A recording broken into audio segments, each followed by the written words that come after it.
పుట్టిన ప్రతి జీవికి మరణం తప్పదు. మరణం జీవిత చక్రంలో ఒక భాగం. మరణాన్ని కోరుకున్నప్పటికీ ఎవరూ తప్పించుకోలేరు. అయితే మరణం అంచుల వద్ద ఉన్న వ్యక్తికి అనేక విషయాలు కనిపిస్తాయని అంటారు.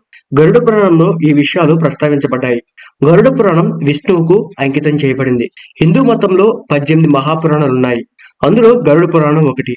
ఈ గరుడ పురాణాన్ని పఠించడం ద్వారా మరణించిన వ్యక్తి మోక్షాన్ని పొందుతాడని హిందూ మత విశ్వాసం. ఎవరైనా మరణించే కొద్దిసేపటి ముందు కొన్ని విషయాలను చూస్తాడని గరుడ పురాణం వివరించింది. అయితే మరణానికి ముందు చూసే విషయాలేంటి ఇప్పుడు చూద్దాం. యమదూత. యమదూత రూపము గరుడ పురాణం ప్రకారం ఎవరైనా మరణానికి చేరువలో ఉన్న సమయంలో అతనికి యమదూతలు కనిపిస్తారట. కొన్ని క్షణాలు మాత్రమే మిగిలి ఉన్న సమయంలో యమదూతలు కనిపిస్తారని నమ్ముతారు. ఇక రహస్యమైన తలుపు. జీవితం చివరి క్షణంలో ఉన్నవారు ఒక రహస్యమైన తలుపును చూస్తారు.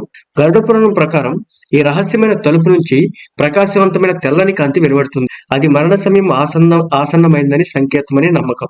ఇక నీడను చూడలేకపోవడం. మరణానికి ముందు అనేక అశుభ సంకేతాలు కనిపిస్తాయని గరుడ పురాణం చెబుతుంది. మరణం సమీపించిన వ్యక్తులు తమ ప్రతిబింబాన్ని నీరు, నూనె, నెయ్యి, అద్దంలో కూడా చూడలేరు. ఇలా ప్రతిబింబం కనిపించకపోతే మరణ సమయం ఆసన్నమైందిగా ఒక నమ్మకంగా చెబుతారు.